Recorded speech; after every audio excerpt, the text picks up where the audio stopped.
ń bọ̀. Ìbà Ààrẹ Ọ̀nà Kakanfò ilẹ̀ Yorùbá wọ́n fẹ́ bá gbogbo wa sọ̀rọ̀. Hello. Kọ́lé olóòtú. Kẹ́ẹ̀pẹ́ o lóògùn ọ̀fẹ́ o lóògùn ọ̀fẹ́ o. A ṣe é ṣe lágbára náà àárọ̀ ìlọ́nu. Àṣẹ Olódùmarè. Àṣẹ Olódùmarè. Àṣẹ bọ̀ tá ààrẹ yìí odi o. Ta ni mò ń bá sọ̀rọ̀ yìí? Ààrẹ Ọ̀nà Kakanfò Yorùbá lè ń bá sọ̀rọ̀ Ìbà Gani Adams ló sọ̀rọ̀. Ìbà Gani Adams Ààrẹ Ọ̀nà Kakanfò kẹẹ̀ẹ́dógún lẹ̀ Yorùbá. Bẹ́ẹ̀ni. Ẹ káàbọ̀ sórí ètò yìí. Ẹ ṣé.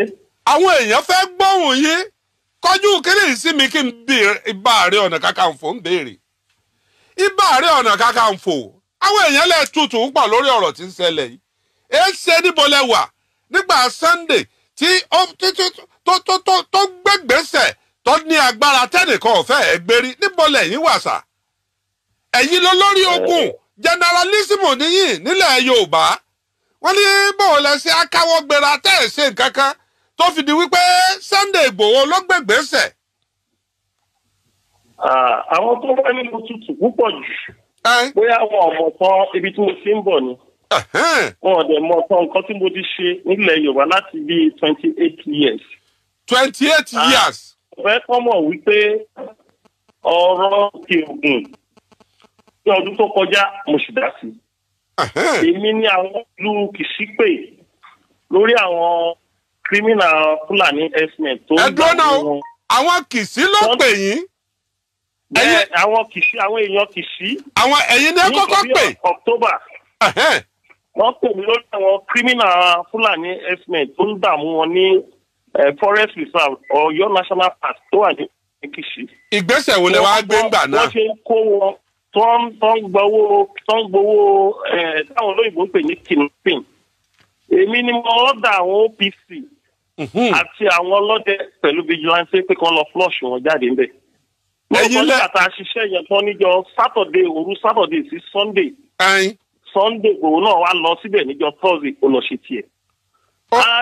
Èmi ni mo bá rẹ̀ sàlám lórí àwọn Fúlàní tó ti kó sí gbogbo igbó ọ̀rà.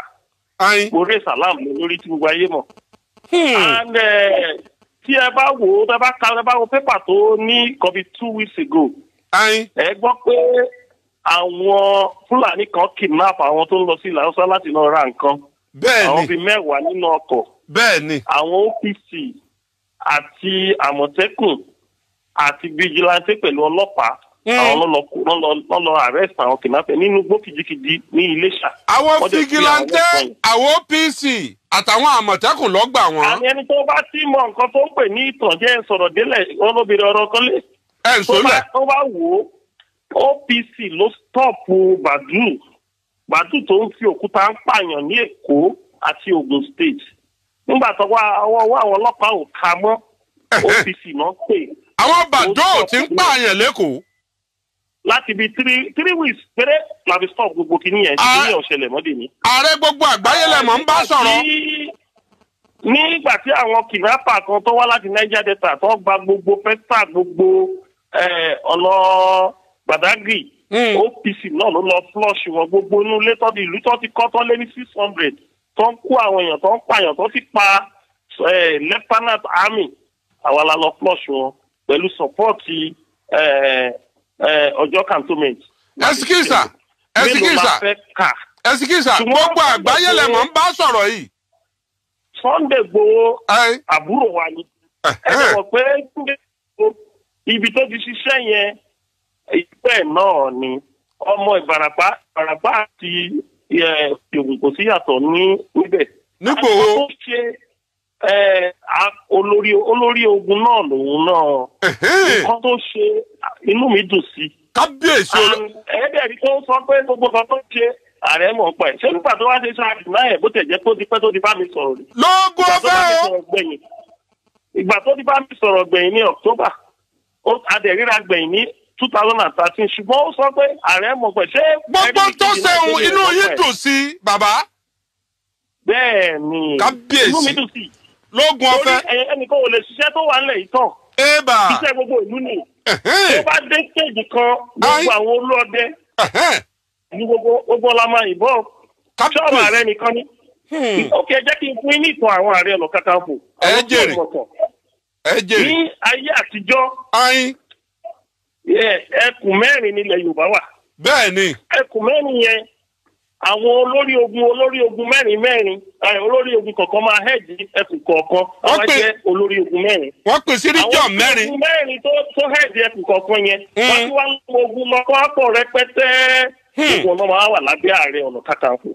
Wọ́n bá fẹ́ lọ jagun ìlú kan, ààrẹ máa instruct wọn pé kí wọ́n lọ jagun yẹn. Tó bá jẹ́ kó gun yẹn agbára wo ò bá ka mọ́, wọ́n sì máa ní bàbá o.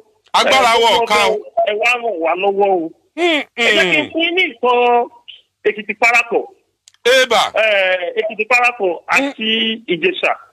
Wọ́n bá ààrẹ Látòòṣà jà.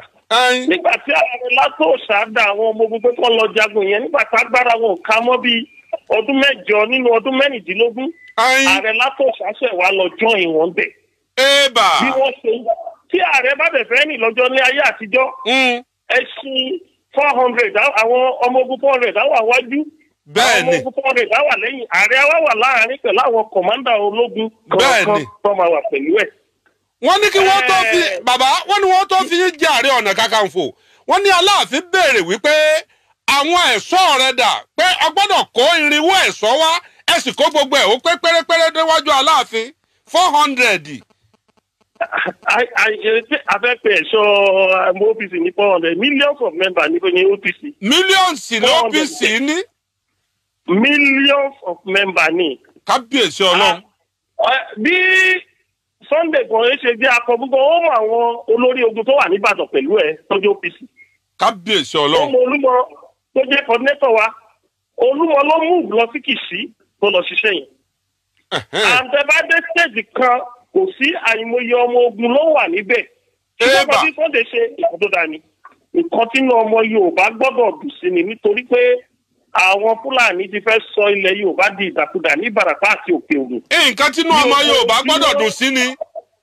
Ní ojoojúmọ́ ni mò ń gba rìpọ́ọ̀tù kan tó ṣẹlẹ̀ ń bẹ̀. Ṣùgbọ́n ṣé ẹ mọ̀ pé ipò ààrẹ sì ti di ipò àgbà tó bá fẹ́ ṣe nǹkan o gbọ́dọ̀ pàṣẹ àwọn protocol. Àwọn ọba bíi kábíyèsí Aláàfin gbọ́dọ̀ mọ̀ ń pa ẹ̀, Ọ̀ọ̀ni gbọ́dọ̀ mọ̀ ń pa ẹ̀, kábíyèsí Àwùjalẹ̀ Olúbàdàn kan tó wà ní Ọ̀yọ́ a gbọ́dọ̀ mọ̀ ń pa ẹ̀. Nígbà tí Kìṣí ṣẹlẹ̀ mo pe Ọ̀kẹ̀rẹ̀ Ọ̀ṣákí pé nǹkan báyìí ń ṣẹlẹ̀ lọ́dọ̀ yín o kò tó di pé heart. Tó bá lọ ṣe ilẹ̀ Yorùbá ṣòro, tó bá lọ ṣe tó bá yíwọ́ tán tó bá wọn sọ wọn á dàlẹ́ ẹ lórí ni. Ẹ wo gbogbo alágbára nílẹ̀ Yorùbá mo mọ́nítọ̀ program ẹ tó ṣe. Bẹ́ẹ̀ni. Tó bẹ̀ sí ń sọ̀kan lẹ Yorùbá. Bẹ́ẹ̀ni. Ọ̀pọ̀lọpọ̀ jagunjagun lẹ ibi Yorùbá fi sú wọn gbẹ̀yìn. Ibi tẹ́tí máa hàn pé kò tí ì tán lára wọn. Ìwà yẹn ò tí ì tán lára wọn. Sunday lọ síbì kan ó lọ library wọ́n dẹ̀ ti fi ń wé Ààrẹ Ọ̀nà Kakanfò tó ti wà láti 28 years tójú ẹ̀ ti rí tó ti lọ sí ẹ̀wọ̀n ní 17.5 months kí ó tó di ààrẹ. Kábíyèsí Ọlọ́run. Mo lọ sí àtìmọ́lé 3.5 months wọ́n tì mí wọlé ní different prison. Mo ti lọ sí another 14 months pẹ̀lú gbogbo ẹ̀ ó jẹ́ 17.5 months. Kábíyèsí Ọlọ́run. Àti wáyé pé òṣèlú ti wọnú ọ̀rọ̀ yẹn wọ́n fẹ́ fi orí ẹ̀mí àti Sunday gbára. Òṣèlú ti wọ bẹ́ẹ̀. Òṣèlú ti wọ̀ wọ́n ti tiwọ́ bọ̀ ọ́. Àwọn onílara ẹgbẹ́ àti àwọn tí wọ́n fẹ́ kílẹ̀ Yorùbá tòrò. Wọ́n ti ṣe interview kan ní àrà STV. Wọ́n náà pè ní olówó interview yẹn. Bẹ́ẹ̀ni. Tó mọ̀ kọ́ lọ àwọn tẹlifíṣàn lọ ṣéèdì headline yẹn. Wọ́n lọ ṣéèdì headline kan tó wọ́n ní mo sọ pé Sunday read ní nǹkan tí ò so mo wá pe management TV yẹn. Ṣé nǹkan tí mo sọ fún yín rè? Èmi ò sọ bá ń fún yín. Headline tẹ lọ fún interview ṣé ẹ fẹ́ fi dájà nílẹ̀ Yorùbá ni. Nílẹ̀ Yorùbá. Mẹ́tọ́ sílẹ̀ mọ̀ ṣọ́kúrò. Lóògùn ọ̀fẹ́. Ṣé ẹ mọ̀ bí àwọn olùkọ́wọ́. Sunday Igboho. Àwọn gbọ́dọ̀ wà kíẹ́kù torí wọ́n ti infiltrate wa báyìí. Ọ̀tá wà nú ọ̀rẹ́ wà nú ọ̀tá. Ọ̀tá ta nílẹ̀ Yorùbá gan ju ti Fúlàní àtàwọn lọ. Ọ̀tá ilẹ̀ Yorùbá ju ti Fúlàní lọ. Àwọn kan wà fẹ́ kí Yorùbá bọ́ lóko ẹrú. Àwọn kan wà fẹ́ pé àríjẹ nídìí màdàrú. Tí wọ́n fẹ́. Àwọn kan wà fẹ́ pé àwọn Fúlàní ń lò tó ń fún wọn ní information. Gbogbo nǹkan tó ń ṣẹlẹ̀. Àwọn kan wà fẹ́. Ẹ wá wò ó, ìjọ wo ló bẹ̀rẹ̀? Ẹni tó bẹ̀rẹ̀ nǹkan tí ò tí pé 2 weeks nísìn, ẹ wò ó, nínú ṣókà nínú Ìbàdàn yẹn lọ sí lọ́jọ́ ilé ẹ̀. wọ́n ní tí kúlé ò bá pa ni tòde ò lè pa ni. tí àwọn Yorùbá ò bá sílẹ̀kùn mí ìtẹ̀bí nípe Fúlàní ló ṣe tí ọmọ Yorùbá ò bá sílẹ̀kùn wọn ò ní lè jòlí ẹ̀ láàrin ìlú bẹ́ẹ̀ yẹn fẹ́ni tó ṣe nǹkan ribiribi gúdúgúdú yàrá mẹ́fà fún wọn bẹ́ẹ̀ yẹn. nílẹ̀ Yorùbá láàrin ìlú Ìbàdàn bẹ́ẹ̀ yẹn. sobi tí èèyàn bá jà fúnlẹ̀ Yorùbá ó gbọ́dọ̀ fọgbọ́n ṣe ó gbọ́dọ̀ fi làákàyè ṣe torí Yorùbá máa ń fẹ́ jẹ́ kéèyàn ní òkìkí kan ti fi rúbọ gbẹ̀yìn ní o. kábíyèsí Olódùmarè lógun ọ̀fẹ́ mo gbádùn yín pọ̀ láàárọ̀ yìí ẹ̀mí yín ó gùn abájọ tí Sunday tí máa kọyín ayín tí máa fewé bò a ní bàbá Ààrẹ Ọ̀nà Kakanfò ẹ̀gbọ́n àwọn ni èèyàn àwọn ni bàbá àwọn ni olórí ogun ni ó sì ń gbé yín lárugẹ Ọlọ́run ò ní dàrin ẹ̀yin àti ẹ̀rú. gbogbo ẹ̀ náà là ń gbọ́. ìdí nìyẹn tó yẹ pé àwa náà ò ní filẹ̀ síbi tó wà yẹn. kábíyèsí àwọn ọ̀rọ̀ Olódùmarè. tó ń sọ gbogbo ẹ̀ là ń gbọ́. ìdí nìyẹn tó yẹ pé gbogbo support àwa bá ní lágbára la gbọ́dọ̀ fi support ẹ̀. gbogbo support tẹ́ ẹ bá ní lágbára lẹ́ẹ̀ fi support ẹ̀ ọ̀dà àdúpẹ́ ẹ̀mí yín ó gùn àdúrà yín ó gbà live and direct títí ọ̀sẹ̀ tí ń bọ̀ á gbé kámẹ́rà wá ká yín mọ́lé ọ̀rọ̀ pọ̀ mo fẹ́ bẹ̀rẹ̀ ìgbésí ayé yín bẹ́ẹ̀ ṣe bẹ̀rẹ̀ ìgbésí ayé yín bẹ́ẹ̀ ṣe bẹ̀rẹ̀ títí tẹ́ ẹ fi dọ́dọ̀ bàbá Fáṣẹ̀hùn bẹ́ẹ̀ ṣe kú òǹbẹ̀ bẹ́ẹ̀ ṣe dádúró bẹ́ẹ̀ ṣe jàre Ọ̀nà Kakanfò quality tí a rí lára yín èé ṣe tọ́jọ́ pẹ̀sìn mẹ́tẹ̀ẹ̀ta ẹ̀yin ọ̀tá kò kankan nù mẹ́tẹ̀ẹ̀ta ọ̀sẹ̀ tí ń bọ̀ lásán Ìbà Gani Adams tako mùsùlùmí tako ẹ̀sìn ìbílẹ̀ sì tako kìrìsìtẹ́nì mẹ́tẹ̀ẹ̀ta. mo gbọ́ pé ẹ̀ṣẹ̀ṣẹ̀ jẹ́ apọ́stù ni sà. bẹ́ẹ̀ ni honorary apostle ni wọ́n fi yẹ mi sínú ṣọ́ọ̀ṣì wa ni o. wọ́n fi yẹ yín sí ni honorary padà jẹ bàbá àdínì náà lẹ́yìn tẹ́ ń bá bọ̀ yìí. mo ti jẹ bàbá àdínì tẹ́lẹ̀ mo ti jẹ ààrẹ àdínì ní àmúwọ̀dọ̀ central mosque. ẹ ti jẹ bàbá àdínì. mo ti jẹ kọjá àwọn míì tó ń sọ̀rọ̀ wọn ọmọ kankan ni. ọ̀dà mo ti jẹ oyè mùsùlùmí méjì. ọ̀sẹ̀ tí ń bọ̀ à ń kó. mo ti jẹ bàbá ìjọ New World Assembly ní Àkúrẹ́. ọ̀dà. kó tó di pé àwọn kẹrẹ àwọn ṣọ́ọ̀ṣì wa wọ́n á fi hàn mí pé èwo ni kí Ààrẹ Ọ̀nà Kakanfò wọnú ṣọ́ọ̀ṣì. wọ́n máa jókòó síbi tí ordinary members wà pé ipò ilẹ̀ Yorùbá yẹn ti lágbára àwọn ò lè máa wò mí ordinary member àwọn gbọ́dọ̀ fún mi láfọ̀ọ́sù yẹn. láti jẹ́ pé kí n lè jókòó tí àwọn ní ọ̀tà ìdí nìyẹn. lóògùn ọ̀fẹ́ o gbogbo Oòduà nílẹ̀ Nàìjíríà àtàgbáyé ní ń wò yín àwọn OPU wọ́n ṣe dànsákì orí kíní Facebook yìí ó ti kún ọ̀fẹ́ fàya pé wọ́n ti ẹ̀gbóhùn ọ̀gá wọn inú wọn dùn ara wọn sì yá gágágá ọ̀sẹ̀ tí ń bọ̀ a kó kámẹ́rà wá live and direct a gbé yín tẹ́ bá gbogbo Nàìjíríà sọ̀rọ̀ ẹ ṣe àdúpẹ́ o ẹ pẹ́ fún wa o. yes ìyá wa nínú ọ̀rọ̀ tá à ń bá bọ̀.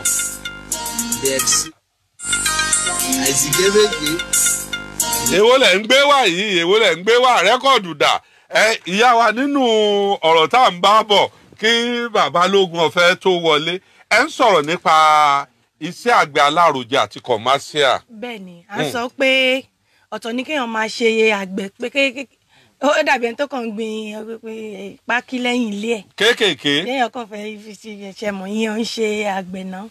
àgbẹ̀ gidi àgbẹ̀ tó ṣe fi lọ́mọ lọ́wọ́. àgbẹ̀ tó ṣe bọ́ odidi ìlú. ok. irú àgbẹ̀ táwa ń sọ ní iléeṣẹ́ extra large. lọ́dọ̀ yín tí a bá gbé ehoro kan géńdé Ọlọ́run ò lè dàgbé kí lẹ fi ń bọ́ wọn.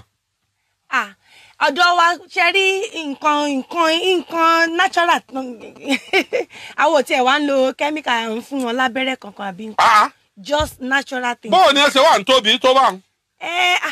ẹ jọ sà tá a bá padà lọ wo Quran o Bible nínú Garden of Eden nígbà tọ́lọ́run dá gbogbo àwọn kìíní ó ní ètò tọ́lọ́run ṣe sílẹ̀ natural organic way. àwọn nǹkan yín organic ni. bẹ́ẹ̀ ni natural àwọn ò ń lo chemical. ṣẹ̀mọ̀ gbogbo àwọn kíní ẹ̀ ó ń ṣara ní jàǹbá kò dáa fara. ẹlẹ́fẹ́ ṣe ìdánilẹ́kọ̀ọ́ nípa báwọn èèyàn ṣe lè darapọ̀ mọ́ yín bí wọ́n ṣe lè máa rówó yín tí wọ́n sì máa ṣiṣẹ́ wọn tí wọ́n sì máa rówó tí wọ́n máa sùn tó wọ́n máa wọlé fún wọn. àti ẹ̀ ń ṣe promo kan ni. irú promo wo lẹ ń ṣe ọ̀rọ̀ lọ́wọ́? nàìjíríà náà là ń sọ báyìí ló wà nílẹ̀ báyìí. ní ọdún tó kọjá ńgbà tí nàìjíríà pé 60 àìmọye àwọn èèyàn ní ò ní nǹkan tó fẹ́ fi celebrate pé kí ló wà nínú nàìjíríà tá à ń celebrate 60 nípa ṣe mọ̀. ó tún wá lọ́jọ́ ọdún tí covid-19 tún bá àwọn èèyàn fa rẹpẹtẹ àìmọye àwọn businesses ni ò ṣe mọ́ but àwa nílé iṣẹ́ Extra Larger wò pé nínú gbogbo ẹ̀ náà ọpẹ́ ló gbọ́dọ̀ já sí. Ọdún 2020 yẹn tí nàìjíríà pé 60 yẹn a gbọ́dọ̀ fún àwọn èèyàn wa àwọn olólùfẹ́ wa ní ìdí tí wọ́n fi máa rántí ọdún yẹn sí dáadáa. òun ló wá mú wa ta fi wá gbétò yẹn kalẹ̀ wípé a mọ̀ wípé gbogbo àwọn èèyàn nífẹ̀ẹ́ síṣẹ́ àgbẹ̀. Tẹ́ bá wo half ọmọ nàìjíríà àwọn èèyàn nífẹ̀ẹ́ síṣẹ́ àgbẹ̀ bọ̀ torí àwọn ìdojúkọ tó máa ń wà ń bẹ̀ yẹn òun ló ń lé àwọn èèyàn sá nínú iṣẹ́ yẹn. Ọlọ́run dẹ̀ fún wa ṣe nílé iṣẹ́ Extra Large Farms pé àwọn ìdojúkọ yẹn Ọlọ́run bá wa borí ẹ̀. ẹ ti mú gbogbo ìdojúkọ yẹn kúrò ńbẹ̀. so àwa náà wá jẹ́ bí àtẹ̀gùn tí àwọn ẹlòmíì náà lè tẹ̀gùn láti lè jẹ́ kí iṣẹ́ àgbẹ̀ tiwọn náà kó di àṣeyọrí. òun la ṣe wá ní bí nàìjíríà ṣe jẹ́ 60 years yẹn iná ẹ̀ máa rántí eléyìí a fẹ́ fún èèyàn 6,000 nílé ọ̀fẹ́. èèyàn 6,000. bẹ́ẹ̀ ni. ilé ọ̀fẹ́. bẹ́ẹ̀ ni. plọ́ọ̀tì mélòó? 6,000 plots. 6,000 plots. bẹ́ẹ̀ ni. lọ́fẹ̀ẹ́. ọ̀fẹ́. bóòlù ẹ ṣe ṣe. àwọn ọ̀dẹ̀ lọ ní títí ayérayé. bóòlù ẹ ṣe ṣe. kì í ṣe pé a fẹ́ padà wá gbà padà létí. bóòlù ẹ ṣe ṣe. àwọn èèyàn ti gbà rẹpẹtẹ. à ń invite yín tó bá di on the 6th of March nsìn. à ń lọ sóko yẹn gbogbo àwọn èèyàn tó ti gbàwé ẹ̀rí wọn ní pépà à ń mú wọn lọ sórí oko wọn. àwọn tó bá wá nílò ilẹ̀ ọ̀fẹ́ yìí nọ́mbà wo ni wọ́n máa pè yín sí láàárọ̀ yìí tẹ́ ẹ máa gbé fúnra yín. láàárọ̀ báyìí 0809. 0809. 20. 93. 444. 444. bẹ́ẹ̀ ni Farmer Sanusi ló wà lórí nọ́mbà yẹn tí wọ́n máa bá sọ̀rọ̀. tí Ọ̀yá. nọ́mbà tí yẹn bá wá busy wọ́n tún lè pè 090. 090. 90 again. 90. 93. 93. 84. 84. 85. 85. ọ̀tọ̀ ni pé kéèyàn nílẹ̀. ṣe rí problem tó wà ní nàìjíríà ọlọ́run fáwa náà ní àǹfààní àti wà lókè òkun fún àwọn ìgbà díẹ̀ kó tó di pé àpàdé àwọn èèyàn máa pè yín nù. bẹ́ẹ̀ ni ọwọ́ mi kọ́ ní fóònù yẹn wà kó tó di pé àwa padà wá dá iléeṣẹ́ lẹ̀ ní nàìjíríà àwọn èèyàn wa kì í ṣe ilẹ̀ nìkan kọ́ ni problem but báwo la ṣe lè jẹ́ kí ilẹ̀ wa kó wà productive. Ẹni pé tẹ bá travel out tẹ bá lọ sáwọn ìlú tó nífẹ̀ẹ́ síṣẹ́ àgbẹ̀ ẹ fẹ́ lè má rí ilẹ̀ kankan tí ò sí nǹkan ọ̀gbìn lórí ẹ̀. tó wà productive. Yes, putting our land to effective and productive use. Òun ni problem ta ní Nàìjíríà. Ẹ rí ilẹ̀ rẹpẹtẹ.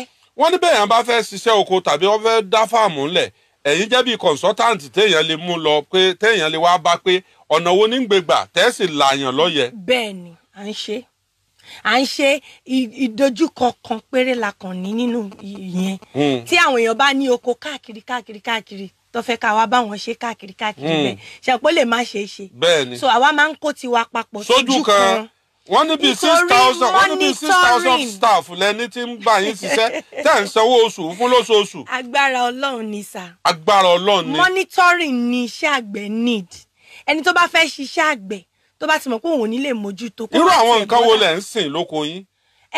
àwa náà kúkú tún ń sin màálù. ẹ ń sin màálù. ṣùgbọ́n bá a ṣe ṣe màálù ti wà lórí ilẹ̀ wa. ẹ jẹ́ wọ́n máa dà káàkiri. a ti provide ilẹ̀ tó wà enough. oṣù mẹ́ta la máa ń transfer wọn from one place to another. so kó tó padà dé ìtàn kọ́kọ́ jẹ yẹn ibẹ̀ yẹn á ti wù padà. gbogbo kíní ìṣeéṣe. ó léètò. these things are achievable wọ́n ń ṣe káàkiri. tẹ́ bá dé France is one of the countries tó yẹ pé wọ́n ń ṣe iṣẹ́ kátó rẹ̀rìn yìí. ọ̀dà ẹ bá mi sọ nọ́mbà táwọn èèyàn lè pè yín sí pàápàá jùlọ nípa sẹ́mínà tẹ́ ẹ fẹ́ bẹ̀rẹ̀ yìí. sẹ́mínà wa ní ìlú Ìbàdàn fáwọn tó ń gbọ́ wa láti Ìbàdàn o Saturday tó ń bọ̀ number 141 ní opposite Liberty Stadium. Saturday tó ń bọ̀ yìí. Saturday tó ń bọ̀ February 6. Okay. la fẹ́ ṣe sẹ́mínà yẹn àwọn tó bá ń gbọ́ wa láti Èkó 82 Allen Avenue ní Ìkẹjà. Okay. ilẹ̀ tá a náà ń fún àwọn èèyàn yìí kì í ṣe pé rọ́ ni a ti fún many people already. tí wọ́n dẹ̀ ní certificate of occupancy lọ́wọ́. bẹ́ẹ̀ ni tá a dẹ̀ tún ṣì ń fún àwọn èèyàn. kí ló dé tẹ̀ ń bá àwọn èèyàn ńlẹ̀ ẹ̀yin ò ní ìdí ẹ̀ ni.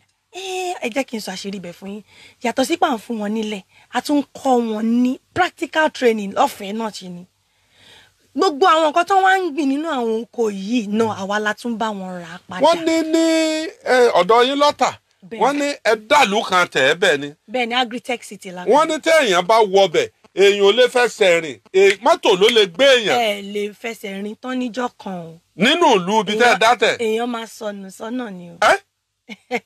kábíyèsí olódùmarè ọ̀dà. àwọn nọ́mbà wa sàtẹ́jíkà pé. ẹ pe àwọn nọ́mbà yìí ká tó mọ̀ lọ. 0809 20 93 444.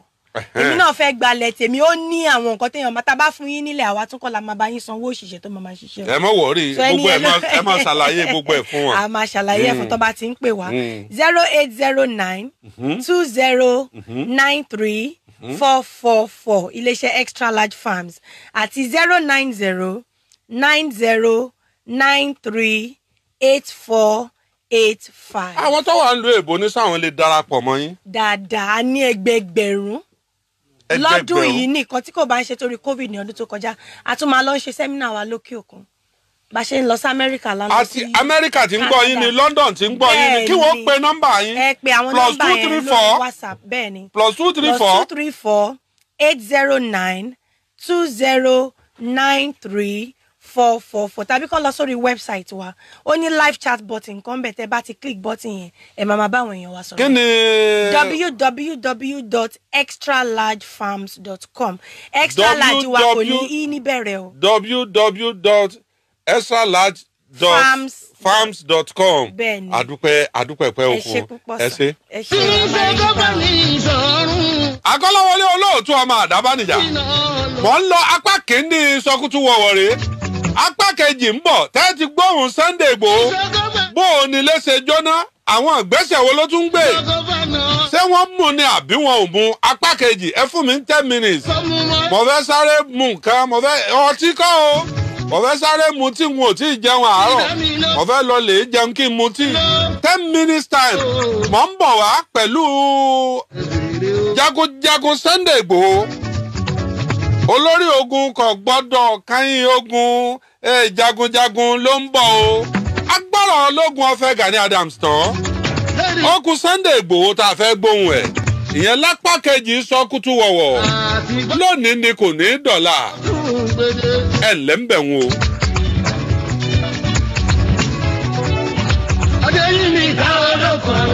ṣùgbọ́n kí n tó máa lọ ẹ má gbàgbé iléeṣẹ́ tó gbé mi wá àwọn iléeṣẹ́ tó gbé mi wá ọ̀kan ní iléeṣẹ́ tẹ́ ẹ bá pàdé yìí extra large Nigeria Limited àwọn iléeṣẹ́ kan nínú àwọn iléeṣẹ́ tó gbé mi wá nù iléeṣẹ́ ẹlẹ́ẹ̀kejì nínú àwọn iléeṣẹ́ tó gbé mi wá òun ní iléeṣẹ́ Ultra Global Logistics àwọn tí wọ́n ń bá àyàn kó ẹrù wọlé látòkè òkun bá a bá sì ń sọ̀rọ̀ nípa Ultra Global yìí gbogbo ohun tẹ́ ẹ bá fẹ́ kó wọlé láti Amẹ́ríkà ni láti London ni o gbogbo ìlúkìlú tẹ́ ẹ bá ti fẹ́ kó nǹkan wọlé àbẹ́ fẹ́ kó nǹkan wọ ìlú èbó ọwọ́ kan ni o pàápàá ni wọ́n bá ń ṣe iléeṣẹ́ Ultra Logistics ẹ jẹ́ n sáré fún yín nọ́mbà àwọn kí n tó máa lọ iléeṣẹ́ Ultra Logistics àwọn ni iléeṣẹ́ tó fi dọ́là gbé mi wá láàárọ̀ yìí ó yẹ ká polówó wọn díẹ̀ ká tó padà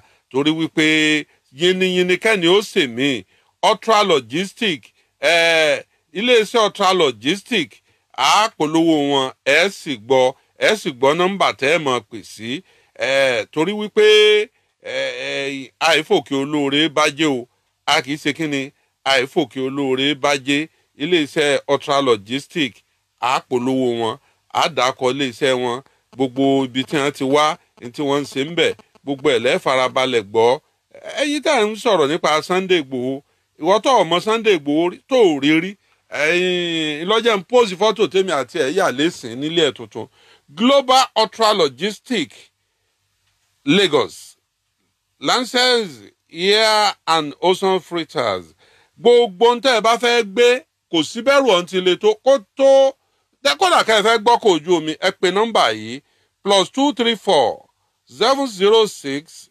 89 33 444 +234 706 893 3444 tàbí +234 805 794 4499 +234 805 794 4499. gbogbo ń tẹ́ ẹ bá fẹ́ kó ẹ bá fẹ́ kẹ́rù láti nàìjíríà sókè òkun yours truly ọwọ́ kan ni. ọ̀rọ̀ tí ń sọ gọ́gbà ní. mọ̀ ń lọ wá mọ̀ ń bọ̀ wá apá kejì part 2 lónìí lẹ́ gbọ́ gbogbo ọ̀rọ̀ tẹ́ ẹ fẹ́ gbọ́ lẹ́nu Sunday Igboho ẹ gbọ́. ẹ̀ẹ́dẹ́ tó mú mọ́ra tí yóò sọ̀rọ̀.